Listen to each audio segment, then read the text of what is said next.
राजस्थान के हृदय में रेत के टीलों और प्राचीन किलों के बीच बसा कालीखेत का विचित्र शहर है। अपने जीवंत बाजारों और वार्षिक ऊंट मेले के लिए मशहूर कालीखेत में एक कम ज्ञात रहस्य छिपा हुआ था। शहर के बाहरी इलाके में एक पुरानी हवेली के खंडहर, दशकों से परित्यक्त हवेली अतीत का एक ढहता हुआ अवशेष था, जो रहस्य और स्थानीय किंवदंतियों में डूबा हुआ था। शहर के लोग हवेली की दीवारों के भीतर छिपे एक खोए हुए खजाने की कहानियां फुसफुसाते थे, जिसके बारे में कहा जाता है कि वो बेचैन आत्माओं द्वारा संरक्षित है। रात में खंडहरों से निकलने वाली डरावनी आवाज़ों और अजीब रोशनी से डरकर कोई भी उसके करीब जाने की हिम्मत नहीं करता था। ऐसा कहा जाता है कि अंतिम निवासी महाराजा वीरेंद्र सिंह ने विभाजन की उथल-पुथल के दौरान बिना किसी निशान के गायब होने से पहले अपनी अपार संपत्ति छिपा दी थी। जयपुर की एक युवा पुरातत्वविद आरती का आगमन, जो अपनी अदम्य जिज्ञासा और अतीत को उजागर करने के जुनून के लिए जानी जाती हैं, वो कालीखेत में एक मिशन के साथ पहुंची, हवेली के इतिहास का दस्तावेजीकरण और अन्वेषण करना, जो इसके छिपे हुए खजाने और महाराजा के लापता होने के अनसुलझे रहस्य की अफवाहों से प्रेरित था। आरती ने चहल-पहल भरे बाजार चौक में एक छोटा कमरा किराए पर लिया, जहां उसने जल्दी ही स्थानीय दुकानदारों और बुजुर्गों से दोस्ती कर ली। उनकी चेतावनियों के बावजूद हवेली के प्रति उसका आकर्षण और भी मजबूत होता गया। एक शाम कमला नाम की एक बुजुर्ग महिला से बातचीत करते हुए आरती को महाराजा की एक पुरानी पत्रिका के बारे में पता चला, जिसके बारे में माना जाता है कि उसमें उनके रहस्य के बारे में सुराग छिपे हुए हैं। कमला के मार्गदर्शन में आरती ने शहर के पुस्तकालय के एक भूले हुए कोने में पत्रिका ढूंढी। जब उसने इसके पीले पड़ चुके पन्नों को पलटा, तो उसे रहस्यमयी प्रविष्टियां और रेखाचित्र मिले, जो हवेली के भीतर एक छिपे हुए मार्ग का संकेत देते थे।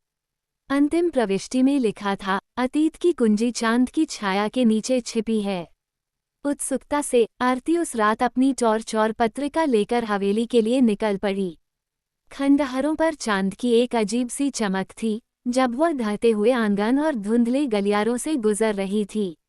उसका दिल डर और उत्साह के मिश्रण से धड़क रहा था। जर्नल के सुरागों का अनुसरण करते हुए वह एक पुराने आंगन में पहुंची, जहां एक भव्य फव्वारा खड़ा था, जो अब सूख चुका था और काई से ढका हुआ था। जब चांद की रोशनी फव्वारे को नहला रही थी, तो आरती ने जमीन पर एक अजीबोगरीब छाया देखी, जो एक साधारण सी टाइल की ओर इशारा कर रही थी। सांस रोककर उसने टाइल को ढीला किया, जिससे अंधेरे में जाने वाली एक छिपी हुई सीढ़ी दिखाई दी।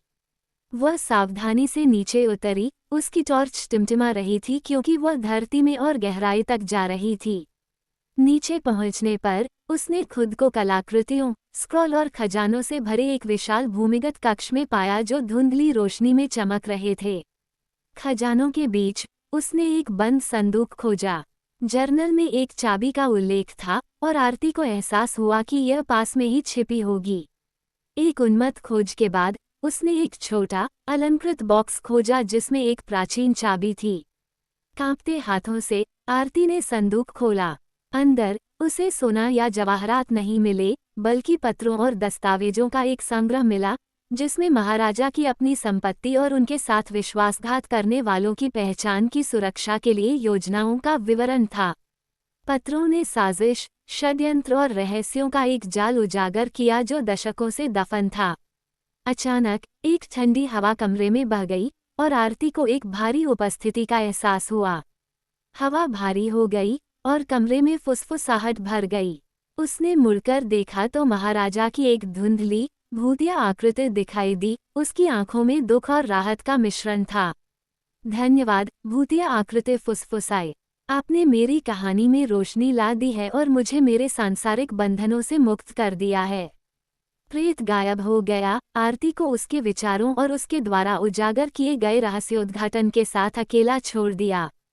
वह जानती थी कि उसके पास जो दस्तावेज हैं, वे कालीखेत के इतिहास को बदल देंगे और महाराजा की स्मृति को न्याय दिलाएंगे। आरती सतह पर लौट आई, जहां रेगिस्तान में भोर हो रही थी। शहर उसकी खोज की खबर से जाग उठा और कालीखेत उत्साह और जिज्ञासा से गुलजार हो गया। हवेली, जो कभी भय और रहस्य का प्रतीक थी, इतिहास की दृढ़ता और सत्य की खोज करने वालों के साहस का प्रमाण बन गई। और इस तरह आरती का नाम कालीखेत में किंवदंती बन गया। उसकी कहानी दूसरों को अतीत की खोज और संजोने के लिए प्रेरित करती है। हवेली अब रहस्यों से भरी नहीं है, ये याद दिलाती है कि जिज्ञासा और दृढ़ संकल्प की रोशनी से इतिहास की छाया को दूर किया जा सकता है।